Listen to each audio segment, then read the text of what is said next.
Pledge of Allegiance.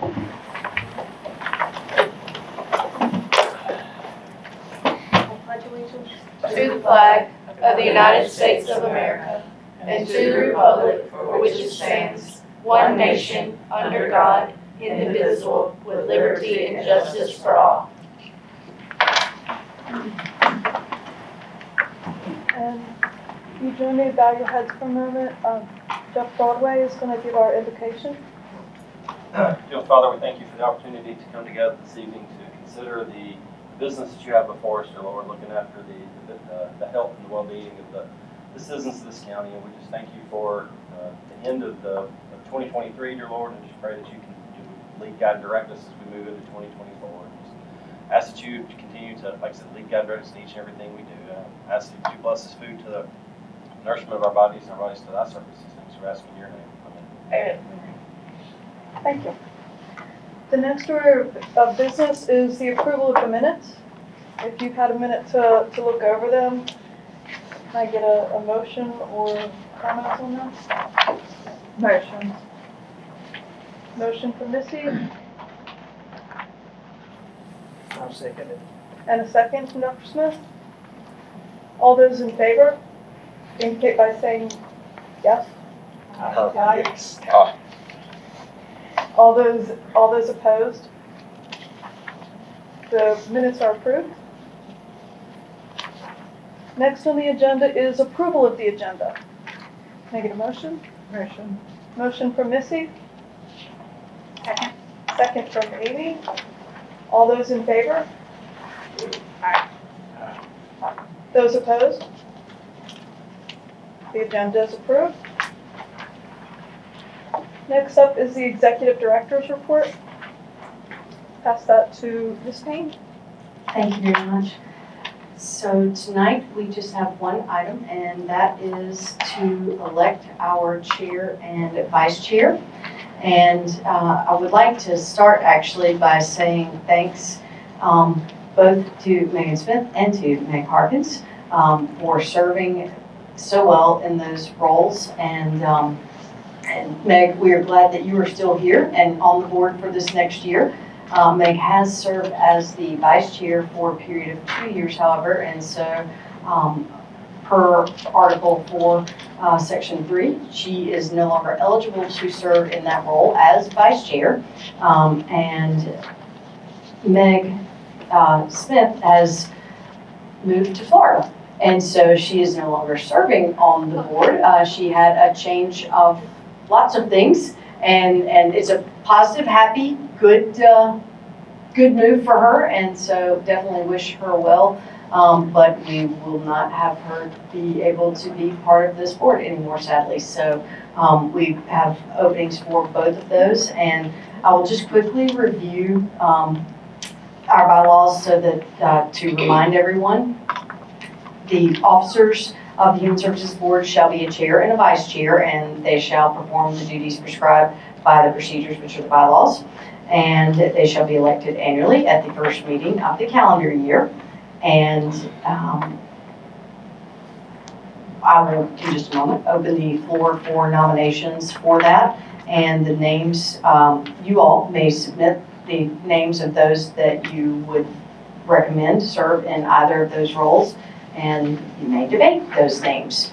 And then once y'all have finished your discussion, I will call out each of the names of the nominees if there are more than one, and we will vote on each of those individually for those roles. And the first nominee to receive a majority of the votes of the members present, so we have to have a quorum, but then of you all who are here as our quorum shall be appointed into the position.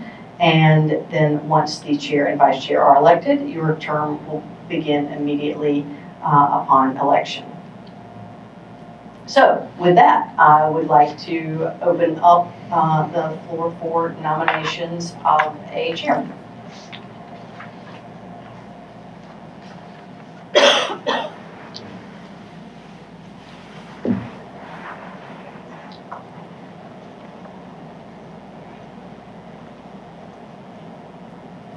What is this one called? Meg and Meg's job. Well, you can do that, can't you? too. My work is crazy this year.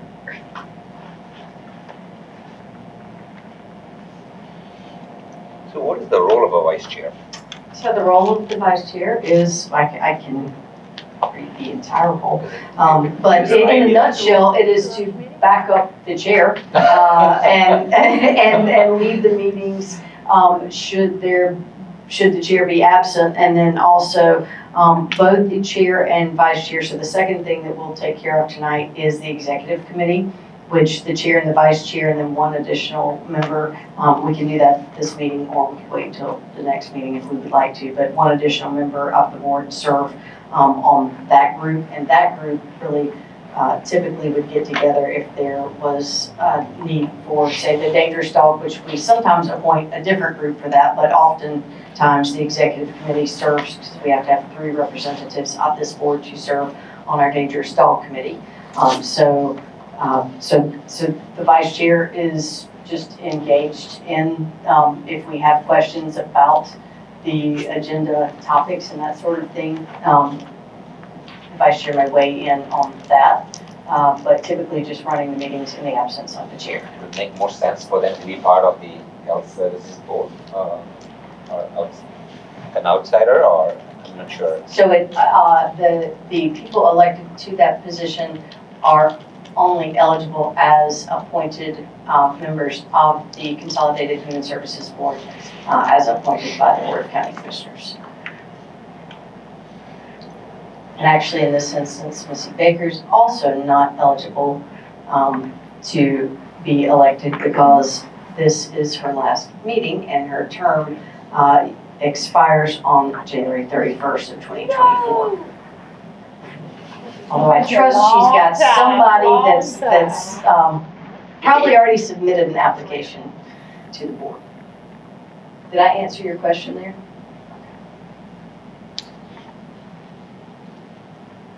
I have a question on the board. Yes. Since we will be having this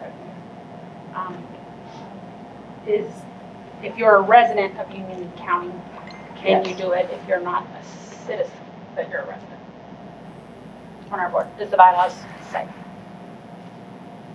Like a bilingual family that lives here, the kids are citizens. Do not immediately know the answer to that. That's why I thought I'd ask. I have the rules right here, and there may be some, may I get back to you on that, please? No, that's fine. I will gladly send the answer to that tomorrow to all of you all. Okay. I don't want to answer incorrect in that. I didn't either when I was But you do definitely need to be a resident, that I know. I don't want to speculate beyond that. So, back to the agenda item at hand, which is nominations for the chair position. I would like to nominate Earl. I know he's not here, but I think he's been a part of this department and engaged in this board since he came home. Can you nominate somebody that's not I do not, I'm looking to. Would you like me to text him? Sure, please do. And also, I'm looking to Missy, see you can do it. Sorry, you're not here. if there, Hey, I won't be here, it's okay?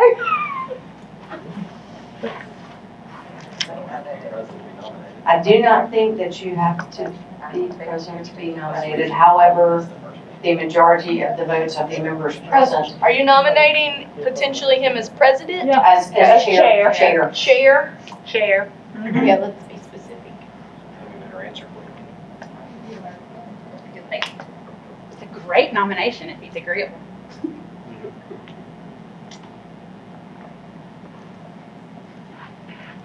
I'll let you know. Is Okay. anyone else who is present interested in serving in that role? Is he electable if he's not, that'll work? Only if He's on the board. He is on the board. He is a member in good standing on the board, so he would be able to be nominated in that I would say if space. you're not here, you can't chat. I think if we can get in touch with him, though, we'll allow that objection if he would object, but he Never miss the first one. Make a recommendation for vice, or I need to wait for chair? let's move to vice chair, then we'll come back to chair. Can I make a recommendation for Dr. Smith for vice chair? so Dr. Smith is nominated as vice chair. Do we have any other nominations?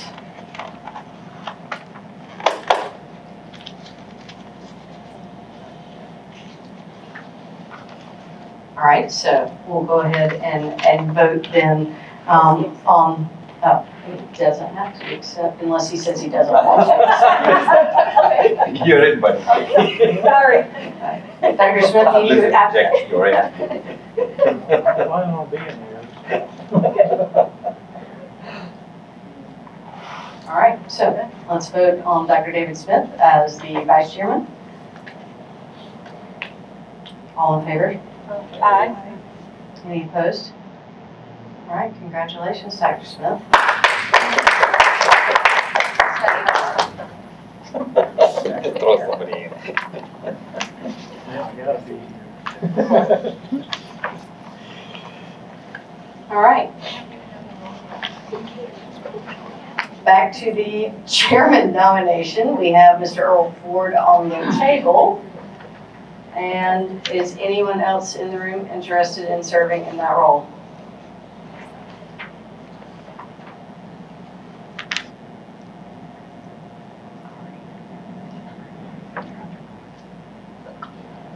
It's an iMessage, she has not read it, so I don't know. Might stay on red. I'm not sure, but I believe that I'll go ahead and accept a vote then for Earl Ford. And if we need to do something different, we will handle that at a future meeting because He can always. I will learn as I go with that. So, He'll be very happy. all in favor of Earl Ford as chairman for the 2024 year? Yeah. Any opposed? All right, great. So congratulations to Earl Ford. I bet I won't miss a meeting again. So with that being said, A great Um, tall. the next item, actually, I guess, Dr. Smith, you will be able to lead the remainder of the agenda. And Meg is passing back down to you. The next item that we need to take care of is the executive committee nominations. And again, that is comprised of the chair, vice chair, and one additional member of the board as voted upon by the board annually. And the additional member will be voted at the same time and in the same manner. So if anyone is interested in serving on the executive committee themselves or would like to nominate someone else who is here, please do so. Can I just ask another question? Yes, I was asked to be on this board by Dennis Joyner. yes. He never followed up really with anything. I never signed anything. I don't know if I'm on that board. You are. You Oh, have okay. the board of Okay, commissioners. okay. Carla should have reached out to you that, but He said he was gonna talk to somebody and he would get back to me and, you know. Are you talking about the dangerous dog? He did ask me specifically for that. I didn't know if it's the same, because you said this committee handles that. So would you like to nominate yourself for this executive committee and serve the role? Yes, I don't mind doing this, committee. All right. Yeah, Rick, well, we got a vote. Oh, just kidding, sorry. Anybody else want to?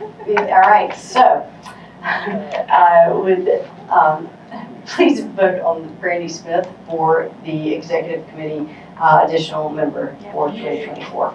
Yay? Yeah. Yay. Any nays? All right, congratulations, Brandy. All right, now. That concludes everything that I needed to cover as part of the executive director's update. I will go ahead and just in the interest of sharing information, provide one more bit of information that I would have otherwise done at the end in the updates, but we do have a food safety forum that is coming up on Thursday, January the 18th, and that is open for the public. So whether you're a restaurant operator, a food facility employee, or simply a curious foodie eager to learn how the food industry is regulated, this forum is for you. Learn how to protect food and reduce foodborne illness after a power or water outage. and during recovery from an emergency event, and all residents, elected officials, and interested stakeholders are encouraged to attend. I know this is something that we've talked about with you all on this board in different ways at different times, but Environmental Health is hosting this, and again, it's Thursday, January the 18th from 9 a.m. until 11:30 a.m. at the Union County Government Center, which inside of the Government Center, there's a Human Resources training room, and if you just come into the main entrance there or know anyone who is interested and wants to advise them to come in, then be directed for that. I have a comment slash question with regards to food services industry. It's lately been very popular among multiple WhatsApp groups for home cooked food to be delivered amongst friends and so on in a limited circle. Is there any kind of regulation that looks at how these people operate or what comes out of these businesses? I'm going to answer to the best of my knowledge that unless the food is sold. Yes, it is. It's. Yes. People cook from home and it's sold amongst, a network of friends that are mostly WhatsApp groups. I need to engage our resident expert unless Ashley, you I don't know offhand. I mean, if it's being sold, I would think that would fall under. There should be, do they have a license for it to be sold? I have no idea, but If they have I do know. I believe, and there may be, so we need, I need, that's a second question that I need to follow up on. But I believe that if you're going to sell food, you have to have a license to sell food, and if you have a license to sell food, then it would be regulated. But Then I know but I need multiple to- folks who don't have any fall under any That may be regulation. incorrect, however, so let me verify. And They're supposed to have a commercial kitchen with certain types of appliances they heat. In their home. These are all done from home. so and just packaged and sold. let us find out the answer The to question that. is, do you have to have all that to get the license, or are you excluded from operating under your social in which you don't have those requirements? You know what I mean? Like, Let us find out the facts around that, which It is may really be able to happen popular. while Yeah, we're super texting or not. May be able to happen during this meeting, and may not. I, again, don't want to provide the wrong information there, so, but that's a very good question. it's really on the rise, so it's a really good question. I never even thought about it. Yeah, with lots of families struggling to make it home by dinner, this is a very popular approach that I've seen, at least in the local Indian community that I've been a part of. There are lots of folks who just cook from home and they put it in boxes and package and sell. But I don't know how any adverse events are recorded because that just falls totally under the radar. Thank you for bringing that up. We will gain additional information in regard to that and follow up. And I will pass both of these around if anybody would like to take one. I have one, but we can make copies, and it's also available online. So I encourage you to attend if you would like. And now Dr. Smith. Do they have those in English and Spanish, or The just second page is the Spanish. Oh, I should. Okay, thank you. You're welcome. The next item on the agenda is the approval of the public health clinical service fees. Is anybody present to explain? Okay. So these are related to the vaccine for RSV, the monoclonal antibodies. There are two different vaccines there. One of the doses is for 6 months and under, and then the other dose, the 1 milliliter, is for 6 months and older.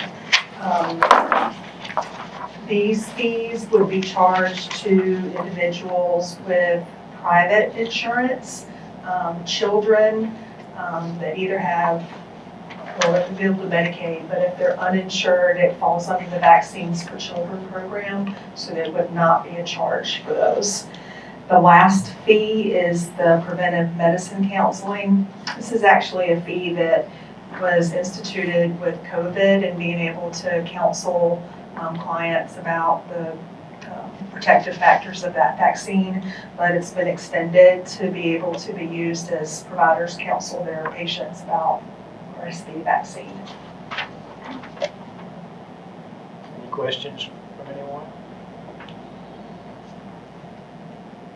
I've got one, I'm just not familiar. What is the reimbursement if it is a Medicaid patient, and Medicaid was, how do you pay for that? And is it- Medicaid, Medicaid does cover it? yes, sir. Okay, We bill them, so on behalf of the okay. patient. Right. It's just not extra charges to the patient then? No, sir. Correct, Okay. that's correct. Is that reimbursement similar to the commercial reimbursement since it's not given because of the vaccine for children? Yes, it would be, but That's a lot of money.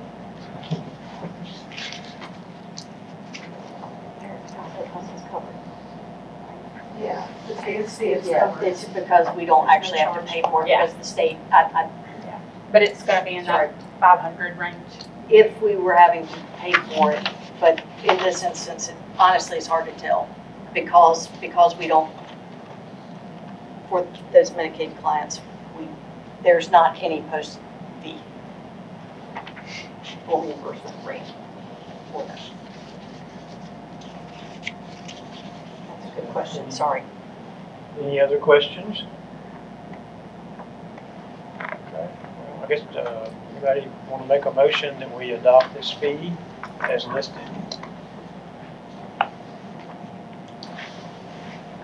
Can you explain the sliding fee again? Like 600 is a lot on my fee. Like how does that work? There's not a sliding fee. Vaccines don't slide, so if, It says yes on them.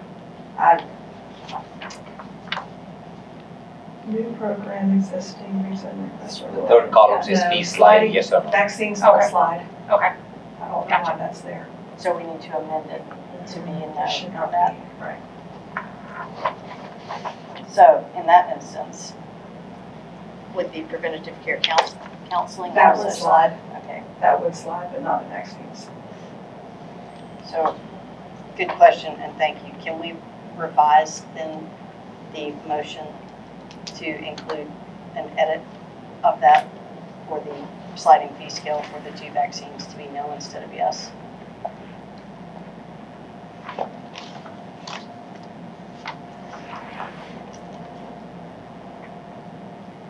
Do we need a motion to amend it? Just as you adopted, as it would be amended with that. So if you will vote on it, we will amend it with those two changes. A motion to approve it as amended? There a second? That's it. All in favor? Anybody opposed? Okay, that's approved. Good job.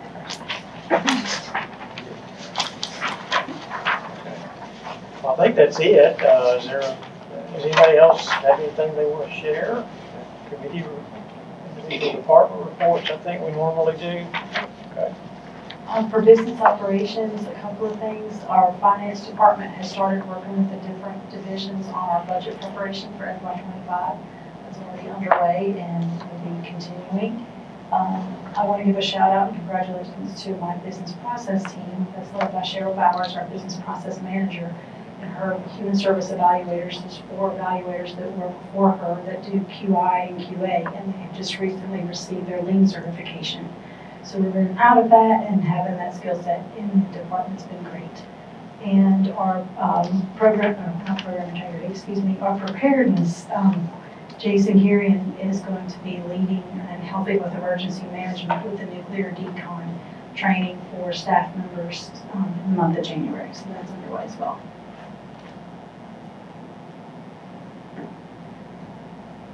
So I know I said I wasn't going to give any other updates, but actually there are 2 that I should, or at least one, and one I think that maybe Ashley will speak to, which would be the fact that Medicaid expansion went live on December 1st, so I won't say any more about that than that. And the other is that our tobacco ordinance was adopted by the Board of Commissioners at its November 20th regular meeting. Since we didn't have a meeting in December, I wanted to make sure that I let you guys know that that was adopted. And so that revised section 26-119 of the Union County Code of Ordinances to prohibit smoking and tobacco use on the Human Services campus And that administrative policy, as you guys know, is created to enable the provisions of, we've created, an administrative policy to enable that section 26119 to be carried out, and we will implement it starting February the 1st here, and it has to be implemented to be in alignment with the North Carolina Standard and Tailored Prepaid Health Plans regulation effective April 1st. So we're going to be a little bit ahead of that, which is good to give everyone some time to adjust, but that is underway. So we finalized actually some signage today in terms of designs, and so there'll be new signage on the doors, out in the parking lots, that kind of thing. Today, the regulation for this building is 50 feet from the building doors, and so that will make the entire campus and all the grounds be tobacco-free. All right, I just wanted to tell everyone about our Christmas Bureau, which was hugely successful thanks to our many partners, including Atrium. We helped around, and I don't have an exact number, but somewhere between, I'd say 1,400 to 1,500 families. We actually didn't have a really big location, so we had to do the distribution out of our building here. So we had to kind of set everything up there and then move it over here, and there were a lot of moving parts, and I just want to say our staff were incredible, especially facilities, Parks and Rec. We just had so many partners that helped us out and volunteers, and we're always looking at ways to revamp our processes and look forward to next year and hopefully having a bigger space. So. Hello, everyone. Let's talk about DSS. So Janet said that Medicaid expansion was approved and began in North Carolina as of December 1st. I can tell you that county commissioners and county leadership approved for me to add 12 positions. I've been talking about those for a while now, and we have the majority of those filled and about half of them trained. So that's going really well. We're still looking for 2 other eligibility specialists. So if y'all know someone who would like to apply, please let me know. So far, we are seeing around 1,000 to 1,500 apps per week, which I think is pretty good for our community size. It's not pretty good for our workers. They're drowning, but the state has given us some grace. We're just pushing through as fast as we can, but also trying to make sure that we do the best job we can to make sure when we process those applications, they're processed correctly. About 4,000 people were automatically moved to Medicaid expansion.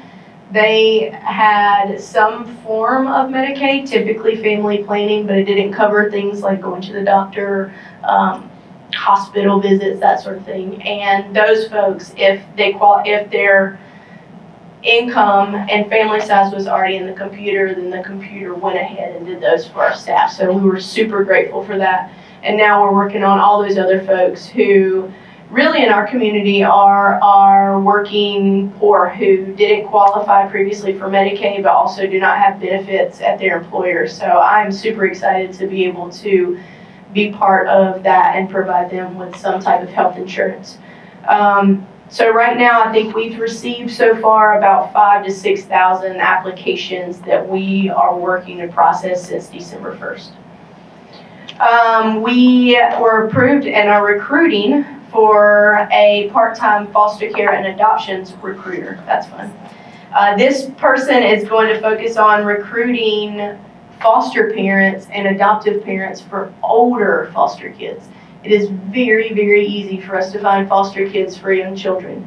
It is very difficult to find someone who is willing to bring an ornery teenager into their home. So we're going to try our best to focus on someone who can get out there and dispel some of those myths and encourage people to open their hearts and homes to teens that we have in foster care. I am excited. I was appointed to a work group with the North Carolina Association of County Commissioners on behalf of the social services They are discussing in this work group foster children and the placement / treatment crisis in North Carolina. So I'm very happy to be serving on that. We've met once, kind of set some ground level stuff, and we'll be meeting again at the end of this month. I did want to announce that we have one really cool new community partner. They're kind of new to us, but we've really started engaging even more with them. And they're out of Charlotte, but they're coming into Union County. It's called CFK, or Congregations for Kids. So they engage local faith communities to really love on our foster families, our social workers, and child welfare. They have a mentorship program for our foster kids. They have a program where they adopt a social worker, and every once in a while just, send them a card or give them something to kind of perk them up, because I feel like social workers are your first responders that nobody ever thinks of as a first responder.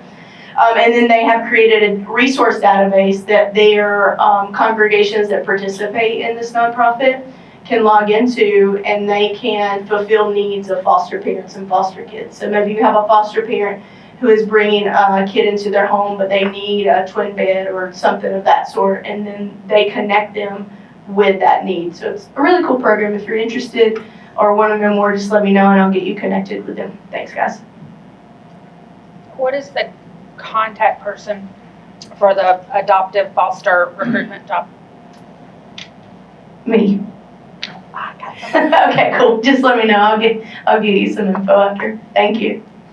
Do we need to pass the mic, or do y'all have one? Michelle, She's got one.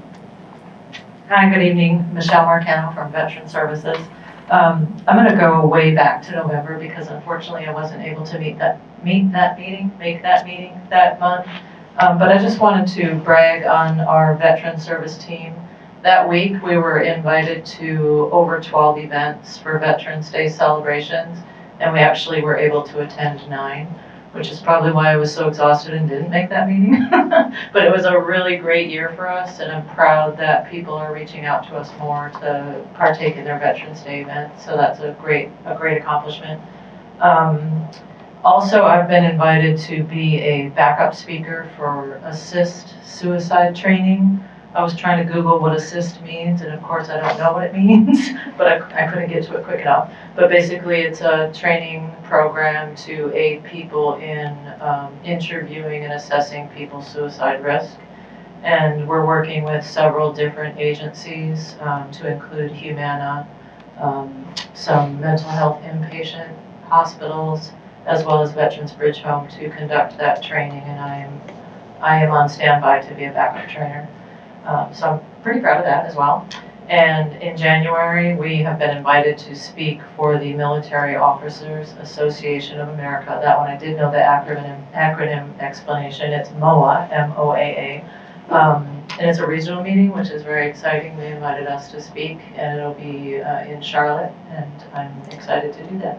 And I was going to invite Janet to come to that meeting with me. Sorry to put you on the spot. That's great. Thank you.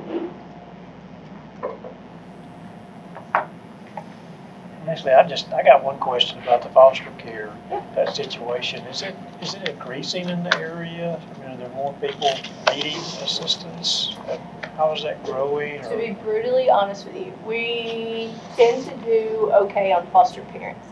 The issues and the crisis that we're facing across the state are children who need a higher level of care, and we do not have those resource options. So what folks have coined the Great Resignation / COVID / everything that hit us at once, we had plenty of either residential treatment facilities or group homes. We had more mental health resources that were available, and we have lost a lot of that. Some of that is due to staffing. Some of these places just don't have the staff or the resources to be able to do it. So the state and this work group is trying to figure out things that we can put in place to help build that back up, because we're doing these kids a disservice.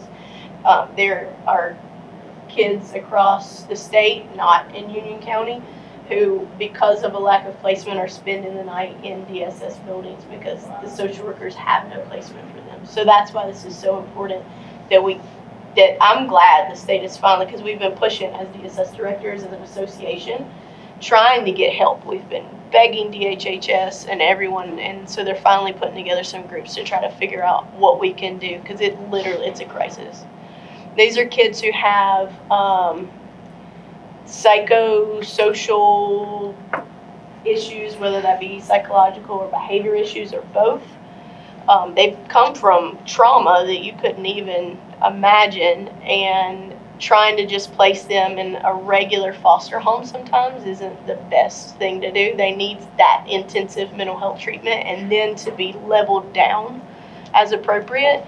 But we don't have those resources. Everything is full or closed. I have that answer. I probably just dumped way too much information. The plan is to try to get those higher level foster homes. Yeah, so for us locally, we thank goodness, have done okay and pretty well at finding placement and treatment options. We've fought tooth and nail, but we've done pretty well. We do know that it is much easier to place just your normal, average, everyday foster kid. So much easier to place if they're under the age of 13. Once you hit 13 and up, harder to place. So we are going to have this recruiter help us focus on that. But for the higher level need kids, that's why I was excited to be appointed to the work group. So it's kind of two, but together, the same thing. Or is a group home setting that would allow for more like a standardized process to help in those more difficult situations? And is that something that's done in some counties or with the state more so, because it's such a higher level? It'd be hard to develop that on just individual. So there's plenty of private companies that operate those. There are some state-run psychiatric hospitals. There's some state-run psychiatric facilities. But the majority of the group homes and private residential or PRTF, psychiatric residential treatment facilities, most of those are owned by private companies or quasi-governmental agencies. You don't find any, to my knowledge, DSS offices that run those. But yeah. The one that I'm familiar with is something called Thompson Child and Family Yes, Focus. that's a very good example. They are in Mecklenburg, and I used to work with them a lot because, for those of you who don't know, I'm an optometrist. And part of my observation was some of these, although they have mental challenges, many of them have visual disabilities too, and they tend to misbehave as a result of not being able to even see the expression of those who are trying to care for them. Because they can see what the other person's feeling. Yeah. So we offered free eye care for all kids in Thompson Child and Family Focus, and free eyewear. Okay. And no matter how many times they break them, lose them, whatever. So the reason why I even came on board with the Human Services is to see if I can offer similar services to foster kids in the system. But I'm not sure exactly who does the vetting to see who's eligible for such care, because there needs to be some process put in place for this. Then, I'm speaking of my limited abilities to provide vision care and eyewear at no cost to any child who falls in the system. Not so much whole care, but at least vision care, I can take care of that. And that's great. So mine, of course, is a private business, but we have enough resources to dedicate some amount of hours per week, and any prescription, any eyewear, any number of times for these kids in need. So just put it out there. Thank you. That's awesome. I just want to say with that, we would like, Ashley and I would like to follow up with you on that. I know we've talked about it last month. Yes. And it's 2 months ago. And so we would like to follow up to see logistically, how do we make that happen? And what are the parameters for what's available? Because that would be a service that I think probably would be extremely valuable. I think so, because functioning in school is critical, and for them to do well in school, they need to see well. And if they don't know they don't see well, then nobody knows they don't see well. Right. So. Right. So actually with the new board that you're serving on, I was reflecting back on a time we talked about certificate of need. You know, we didn't have one in the area because we're doing okay with that. Do you have access to like the expansions that Mecklenburg got, Thompson being one of them? Should that change here, or? Janet and I are working on some other more local stuff. Opportunities. We'll advise you as that progresses. Yeah, we have some meetings coming up. And we're looking very at, positive. yeah, and we're looking at jump starting or restarting our mental health crisis group, which was a group that Ashley was leading, and I know Missy was part of that. And looking more comprehensively at the needs in our county and what we can do, like next steps, because we identified what we want, but then looking at where we can go with that. So hopefully next month we'll look at restarting that group up again. Well, two things. One, with the board, what you said about the group home and the reduction in group homes. You know, like one, and I don't know the answer to this, but it'd just be something for you to check on. When I looked into that prior, one of the reasons that, we had group homes that weren't at capacity and we weren't putting them at capacity. We had ones that were closing down. And we found that there was a state statute that required that the employees have a year experience, or they'd have to refund it. And so these group homes were having to pay back all this money for staffing that they'd already paid. But yet there wasn't a training avenue, right, or a way around getting that 1 year experience. So how do you get it if you. So what we learned in our first meeting from the committee is that there are a ton of those types of not very smart and prohibitive regulations that aren't necessarily keeping kids safe, which I think is what they were meant for. So we are looking at all of those, including some of those within DHSR, which is who licenses those folks. That's the Department of Health Services regulation. So yes, all of that's being taken into consideration because there are a lot of things, like in North Carolina, it's very difficult to operate a psychiatric residential treatment facility because the moment that you have an incident, you get fined. You're gonna have incidents. It's a psychiatric residential treatment facility. Like the kids that you're working with are there because they have incidences. Now, if you're terrible and your staff are terrible, of course, like there should be repercussions, but for it is not very helpful. So they cherry pick and they take the easier kids and because they can still help them and get their money. And so the really difficult cases where we really need somebody to help us provide treatment for a teenager who's struggling, we can't find anybody to take. It's just like puppy adoption. Well, yeah. Along that same lines, I mean, I think flat funding is what makes that occur. You're going to take the easier ones and they're going to leave them more complex. But the same thing happens with the services that are intended to keep them in the community instead of needing a group home or ICF or supporting them. They're cherry picking those. You see people waiting for years to not get ABA because the child has a history of aggression or something, right? And then it ends up in a PRTF placement, as a result. The moment we have across the state, the moment a foster child either has the term aggression or sexual, it could be sexual anything. The moment either one of those words are in any part of their history, no one wants to treat or work.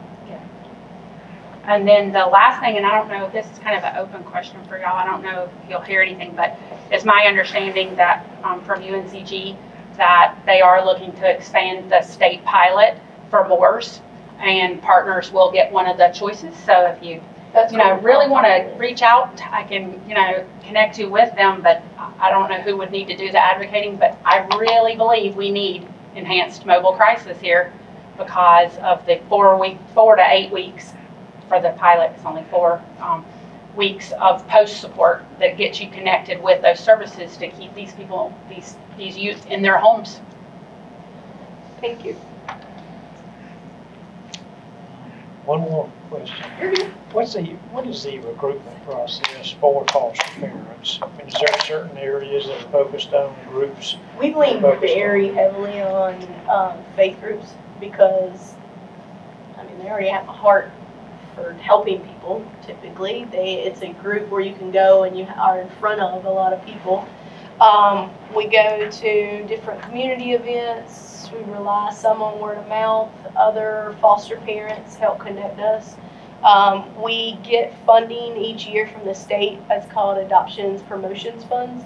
And so we use those for things like we have had commercials in Sun Valley Theater that come up, and it's this whole thing about how to become a foster parent, and it has all our contact information. We've got a lot of leads from that, which I thought was amazing, because I thought it was crazy. I was like, nobody's going to be going to watch Superman and then come out and call about foster care, but they did it, so that worked out well. So yeah, we have a ton of different angles, but our one we rely the most heavily on is a faith community. Y'all like go into the churches or something and do like a presentation? Yes. If you would like us to come to yours, let us know.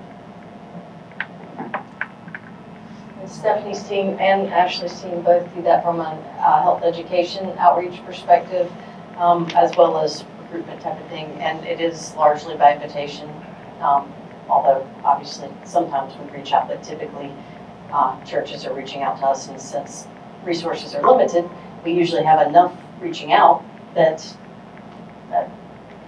takes up all of our resources. But yeah, if you know of places where we might be able to do a better job of recruiting, please definitely share. And I'll get with you soon about that. excellent, That'd be awesome. excellent. I have one additional piece of information that may answer one of the questions. So in regard to whether or not if a person cooks food at home, if they are allowed to sell to a circle of friends, or do they need a license to do that, or commercial grade equipment, etc. And the answer is if they are preparing and selling food to the public and they are not covered by an exemption, then they need a permit. And the public would include friends. So if you're selling to your friends, then that would count. And in terms of permit, it depends on what type of, what they're doing and how they're doing it. So if there's no seating, possibly a food stand permit, or basically they need to submit an application to environmental health and go through a plan review, and that would determine what type of permit.